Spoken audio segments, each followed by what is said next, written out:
അസ്സലാമു അലൈക്കും വറഹ്മത്തുള്ളാഹി. അൽഹംദുലില്ലാഹ് വസ്സലാത്തു വസ്സലാമു അലാ റസൂലില്ലാഹ് വഅലാ ആലിഹി വസഹ്ബിഹി അജ്മഈൻ. അമ്മാ ബഅദ്. ഏറ്റവും ബഹുമാനപ്പെട്ട സഹോദരന്മാരെ, സഹോദരികളെ, അടുത്ത ചോദ്യം എന്താണ് ഇജ്മാഅ് എന്നതാണ്. ഇജ്മാഅിന് ഒരുപാട് പണ്ഡിതന്മാർ അതിൻ്റെ നിർവചനം കൊടുത്തിട്ടുണ്ട്. അതിൽ ഏറ്റവും യോജിക്കുന്നത് അബൂ സഹറയുടേതാണ്. അത് ഇപ്രകാരമാണ്: ഇത്തിഫാഖുൽ മുജ്തഹിദീന മിനൽ ഉമ്മത്തിൽ ഇസ്ലാമിയ. മുസ്ലിം സമുദായത്തിൽപ്പെട്ട മുജ്തഹിദുകളായ ആളുകളുടെ ഇത്തിഫാഖ്, ഏകോപനം, ഫി അസ്രിൻ മിനൽ ഉസൂരി ബഅദ നബി സല്ലല്ലാഹു അലൈഹി വസല്ലം, നബി സല്ലല്ലാഹു അലൈഹി വസല്ലമയുടെ കാലത്തിന് ശേഷം ഏതെങ്കിലും ഒരു കാലഘട്ടത്തിൽ മുസ്ലിം സമുദായത്തിൽപ്പെട്ട മുജ്തഹിദുകളായ ആളുകൾ ഏകോപിക്കുക, അലാ ഹുക്കുമിൻ ശർഈൻ, ശർഈയായ ഒരു ഹുക്കുമിൽ ഏകോപിക്കുക. ഇതിനെ ഇജ്മാഅ് എന്ന് പറയാം. ഇത് ഉസൂൽ ഫിഖ്, അബൂ സഹറയുടെ ഉസൂൽ ഫിഖ് പരിശോധിച്ചാൽ ഇത് കാണാൻ കഴിയും. ഇത് ഖുർആൻ ഇതിന് സൂചന നൽകുന്നുണ്ട്. യാ അയ്യുഹല്ലദീന ആമനൂ, സത്യവിശ്വാസികളെ, അത്തിയുല്ലാഹ വ അത്തിയുർ റസൂല, നിങ്ങൾ അള്ളാഹുവിനെയും അള്ളാഹുവിൻ്റെ റസൂലിനെയും അനുസരിക്കുക.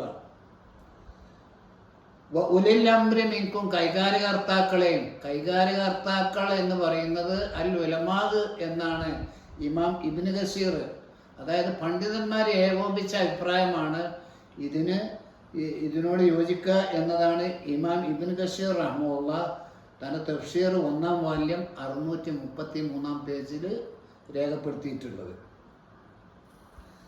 അപ്പോൾ മുജ്തഹിദീങ്ങളായ ആളുകൾ, ഇജ്തിഹാദ് എന്ന് പറഞ്ഞാൽ ഖുർആനിൽ നിന്നും സുന്നത്തിൽ നിന്നും കാര്യങ്ങൾ മനസ്സിലാക്കാൻ കഴിവുള്ള പണ്ഡിതന്മാർക്ക് ഇജ്തിഹാദ് ചെയ്യാൻ കഴിയുള്ളൂ. അതിന് അറബി ഭാഷയും ഖുർആനും ഖുർആൻ അവതരണ സന്ദർഭവും അതുപോലെ ഹദീസും ഹദീസ് നിദാന ശാസ്ത്രമൊക്കെ അറിയണം. പക്ഷേ ഇന്ന് ഇജ്തിഹാദ് ചെയ്യുന്ന നല്ലൊരു വിഭാഗം ആളുകൾ, അത് എല്ലാ ടീമിലും പാർട്ടിയിലുണ്ട്, എല്ലാ സംഘടനയിലുണ്ട്. ഇന്ന് ഇജ്തിഹാദ് ചെയ്യുന്ന ആളുകൾ അറബി ഭാഷ പോലും അറിയാത്തവരാണ്. അത് പണ്ഡിതന്മാരാണ് അംഗീകരിച്ചു കൊടുക്കുകയാണ് വേണ്ട ഇജ്തിഹാദ്. ഇതാണെന്ന് നടന്നുകൊണ്ടിരിക്കുന്ന. അറബി ഭാഷ പോലും അറിയാത്തവർ ഇജ്തിഹാദ് നടത്തിയിട്ട് ഖുർആനെയും സുന്നത്തിനെയും എതിർക്കുന്ന പല നിയമങ്ങളും ക്രോഡീകരിച്ചു കൊണ്ടിരിക്കുന്നു. അത് ഒരിക്കലും ശരിയല്ല. അപ്പോൾ മുസ്ലിം സമുദായത്തിൽപ്പെട്ട പ്രവാചകന്റെ മരണശേഷം ഏതെങ്കിലും ഒരു കാലഘട്ടത്തിൽ മുസ്ലിം സമുദായത്തിൽപ്പെട്ട മുജ്തഹിദുകളായ പണ്ഡിതന്മാർ ഒരു നിയമത്തിൽ ഏകോപിക്കുക, ഇതിനാണ് ഇജ്മാഅ് എന്ന് പറയുക. ഇത് സഹാബത്തിൻ്റെ കാലശേഷം ഇങ്ങനെ ഒരു ഇജ്മാഅ് ഉള്ളതായി അറിയപ്പെടുന്നില്ല. നബി സല്ലല്ലാഹു അലൈഹി വസല്ലമയുടെ കാലശേഷം സഹാബികളുടെ കൂട്ടത്തിൽ സഹാബികളുടെ കാലഘട്ടത്തിൽ പല ഇജ്മാഅുകളും സംഭവിച്ചിട്ടുണ്ട്. അതിൽപ്പെട്ടതാണ് അബൂബക്കർ റളിയല്ലാഹു അൻഹുവിൻ്റെ കാലത്ത് വിശുദ്ധ ഖുർആൻ ക്രോഡീകരിക്കുക എന്നത്, ജമ്മുൽ ഖുർആൻ വതദ്വീനുഹു, ഖുർആൻ്റെ ക്രോഡീകരണം. ആ വിഷയത്തിൽ അബൂബക്കർ റളിയല്ലാഹു അൻഹുവിനെ ഒരു സഹാബിയും എതിർത്തിട്ടില്ല. ഇജ്മാഅായിട്ട് അവർ അംഗീകരിച്ചിട്ടുണ്ട്. അതുപോലെ തന്നെയാണ് മറ്റൊരു സഹാബത്തിന് ഇജ്മാഅാണ്, മഹ്റം അല്ലെങ്കിൽ പോലും വിശ്വസ്തരായ ആളുകളോടൊപ്പം ഹജ്ജിനും ഉംറക്കും പോകാം എന്ന കാര്യത്തിൽ സഹാബത്തിൻ്റെ ഇജ്മാഅ് ഉണ്ട്. അത് ഇബ്നു ഹജർ അസ്ഖലാനി പറയാണ്, ലി ഇത്തിഫാഖ് ഉമർ വ ഉസ്മാൻ വ അബ്ദുറഹ്മാൻ ബിൻ ഔഫ് വ നിസാ നബി സല്ലല്ലാഹു അലൈഹി വസല്ലം അലാ ദാലിക.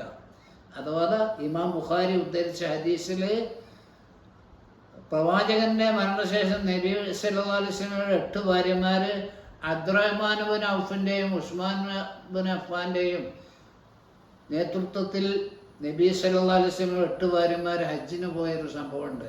ഇമാം ബുഖാരി ഉദ്ധരിച്ചിട്ടുണ്ട്.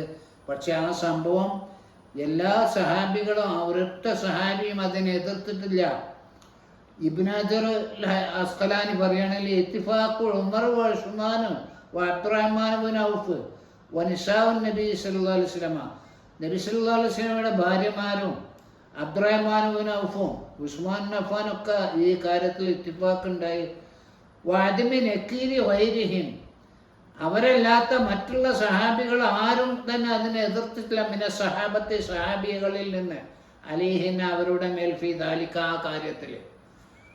അപ്പോൾ വിശ്വസ്തരായ ഉസ്മാൻ അഫ്ഫാൻ, അബ്ദുറഹ്മാൻ ബിൻ ഔഫ് ഇവരുടെ കീഴിൽ അന്യ സ്ത്രീകൾക്ക് ഹജ്ജിന് പോകുന്ന വിഷയത്തിൽ ഒരൊറ്റ സഹാബിയും അതിൽ വിയോജിപ്പ് പ്രകടിപ്പിച്ചിട്ടില്ല എന്നാണ് ഫത്ഹുൽ ബാരി 5-ാം വാല്യം 522-ാം പേജിൽ പറയുന്നത്. ആ ഹദീസ് ഉദ്ധരിച്ചിട്ട് ഇബ്നു ഹജർ അസ്ഖലാനി റഹ്മത്തുള്ളാഹി പറയാണ്, വസ്തദല്ല ബി ഹദീസ് ആയിഷ, ആയിഷയുടെ ഹദീസ് തെളിവാകുന്നു. അതായത് ഇമാം ബുഖാരി ആയിഷയിൽ നിന്ന് ഉദ്ധരിച്ച ഹദീസ് തെളിവ്. എന്ത് തെളിവ്? അലാ ജവാസ് ഹജ്ജിൽ മറയത്തി മൻ തസിഖു ബിഹി വലൗ ലം യകുൻ സൗജൻ വലാ മഹ്റമൻ. മഹ്റം അല്ലെങ്കിലും, രക്തബന്ധമുള്ള ബന്ധു അല്ലെങ്കിലും, ഭർത്താവ് അല്ലെങ്കിൽ പോലും ശരി, വിശ്വസ്തരായ ആളുകളോടൊപ്പം ഹജ്ജിന് പോകുന്നത് അനുവദനീയമാണ് എന്ന ആയിഷയുടെ ഹദീസ് തെളിവാകുന്നു എന്നാണ് ഇബ്നു ഹജർ അസ്ഖലാനി റഹ്മത്തുള്ളാഹി ഫത്ഹുൽ ബാരി 5-ാം വാല്യം 521-ാം പേജിലും പറയുന്നത്. അതുപോലെ തന്നെ സഹാബത്തിന്റെ കാലത്ത് ഇജ്മാ ഉണ്ടായിരുന്ന മറ്റൊരു വിഷയമാണ് സ്വലാത്തു തറാവീഹ്, തറാവീഹ് നമസ്കാരം ജമാഅത്തായി നിർവഹിക്കുക എന്നത്. നബി സല്ലല്ലാഹു അലൈഹി വസല്ലമയുടെ കാലഘട്ടത്തിൽ നബി 2-3 ദിവസം തറാവീഹ് നമസ്കാരം പള്ളിയിൽ ജമാഅത്തായി നിസ്കരിച്ചിട്ടുണ്ട്. 3-4 ദിവസം നബി സല്ലല്ലാഹു അലൈഹി വസല്ലം പള്ളിയിൽ വരാതിരിക്കുകയും പള്ളിയിൽ തടിച്ചുകൂടിയ ആളുകളോട് ഇപ്രകാരം പറയുകയും ചെയ്തു, ഖശീതു അൻ തഫ്റുദ അലൈക്കും, ഇനിയും ഞാൻ പള്ളിയിൽ വന്ന് തറാവീഹ് ജമാഅത്തായി നിസ്കരിച്ചാൽ നിങ്ങളുടെ മേൽ തറാവീഹ് നമസ്കാരം നിർബന്ധമാക്കപ്പെടുമോ എന്ന് ഞാൻ ഭയപ്പെടുന്നു. അതുകൊണ്ടാണ് ഞാൻ വരാതിരുന്നത്. അങ്ങനെ നിർബന്ധമാക്കുകയാണെങ്കിൽ നിങ്ങളെ നിർവഹിക്കാൻ അശക്തരായിത്തീരും എന്ന് ഭയപ്പെട്ടത് കൊണ്ടാണ് ഞാൻ പള്ളിയിലേക്ക് വരാതിരുന്നത് എന്നാണ് നബി സല്ലല്ലാഹു അലൈഹി വസല്ലം പറഞ്ഞത്.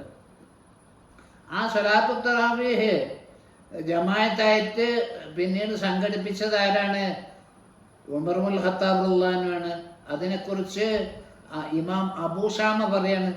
അതായത് അബൂശാമ എന്ന് പറയുന്നത് ആരാണ്? ഇമാം നവവിയുടെ ഉസ്താദ, ഏറ്റവും വലിയൊരു പണ്ഡിതനാണ് അദ്ദേഹം, സലഫി പണ്ഡിതനാണ്. അദ്ദേഹം പറയുകയാണെങ്കിൽ അന്ന നബി സല്ലല്ലാഹു അലൈഹി വസല്ലം ഖിയാം ശഹ്ർ റമളാൻ, റമളാൻ മാസത്തിൽ നിന്ന് നിസ്കരിക്കാൻ വേണ്ടി നബി സല്ലല്ലാഹു അലൈഹി വസല്ലം സഹാബികളെ പ്രോത്സാഹിപ്പിക്കുകയുണ്ടായി, സഹാബികളോട് കൽപ്പിക്കുകയുണ്ടായി. വഫഅലഹു ഹുവ സല്ലല്ലാഹു അലൈഹി വസല്ലം ഫിൽ മസ്ജിദ്, നബി സല്ലല്ലാഹു അലൈഹി വസല്ലം ആ നമസ്കാരം പള്ളിയിൽ നിർവഹിക്കുകയും ചെയ്തു. വഖ്തദാ ഫീഹി ബഅദു സഹാബത്തി ലൈലത്തുൻ ബഅദ ഉഖറ, ഒരു രാവിന് ശേഷം മറ്റൊരു രാവയും കൊണ്ട് ചില സഹാബികൾ നബി സല്ലല്ലാഹു അലൈഹി വസല്ലമയെ പള്ളിയിൽ പിന്തുടരുകയും ചെയ്തു, പിന്തുടർന്ന് നമസ്കരിക്കുകയും ചെയ്തു. സുമ്മ തറക്ക നബി സല്ലല്ലാഹു അലൈഹി വസല്ലം ഫിഅലുഹാ ബിൽ മസ്ജിദ് ജമാഅത്തൻ, പിന്നീട് നബി സല്ലല്ലാഹു അലൈഹി വസല്ലം പള്ളിയിൽ ആ നിസ്കാരം ജമാഅത്തായി നിർവഹിക്കുന്നതിനെ ഉപേക്ഷ വരുത്തുകയും ചെയ്തു. വഅല്ലല ദാലിക ബിഅന്നഹു ഖശിയൻ തഫ്റുദ അലൈഹിം, അതിന്റെ കാരണം അദ്ദേഹം തറാവീഹ് നമസ്കാരം അവരുടെ മേൽ നിർബന്ധമാക്കപ്പെടുമോ എന്ന് ഭയപ്പെടുകയുണ്ടായി. ഫലമ്മ ഖുബില നബി സല്ലല്ലാഹു അലൈഹി വസല്ലമ, നബി സല്ലല്ലാഹു അലൈഹി വസല്ലമയുടെ റൂഹ് പിടിക്കപ്പെട്ടപ്പോൾ അഥവാ നബി മരിച്ചപ്പോൾ, അമിന ദാലിക, അതിൽ നിന്നും അവർ നിർഭയരായി. അതായത് പിന്നെ നിർബന്ധമാക്കുന്ന പ്രശ്നമില്ലല്ലോ. നബി സല്ലല്ലാഹു അലൈഹി വസല്ലം മരിച്ചാൽ പിന്നെ വഹി ഉണ്ടാവില്ലോ. പിന്നെ അവര് അതിൽ നിന്ന് നിർഭയരായി.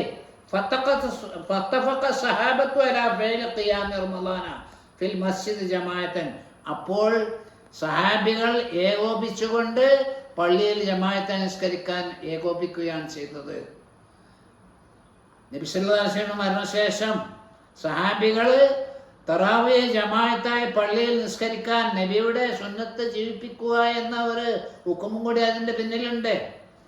അപ്പോൾ അത് അങ്ങനെയാണ് കിതാബുൽ ബാഇസ് അതിന് 94, 95 പേജുകളിൽ ഇമാം അബൂ ഷാമ രേഖപ്പെടുത്തി വെച്ചിട്ടുള്ളത്. അപ്പോൾ ഇജ്മാഅ് മൂന്നാമത്തെ പ്രമാണമാണ് എന്നത് മനസ്സിലാക്കേണ്ടതുണ്ട്. അപ്പോൾ ഖുർആനും സുന്നത്തും ഇജ്മാഉം അനുസരിച്ച് ജീവിക്കുന്ന സത്യവിശ്വാസികളിൽ അള്ളാഹു നമ്മെ എല്ലാവരെയും ഉൾപ്പെടുത്തുമാറാവട്ടെ. വാഖിറു ദഅ്വാന അനിൽ ഹംദുലില്ലാഹി റബ്ബിൽ ആലമീൻ. അസ്സലാമു അലൈക്കും വറഹ്മത്തുള്ളാഹി.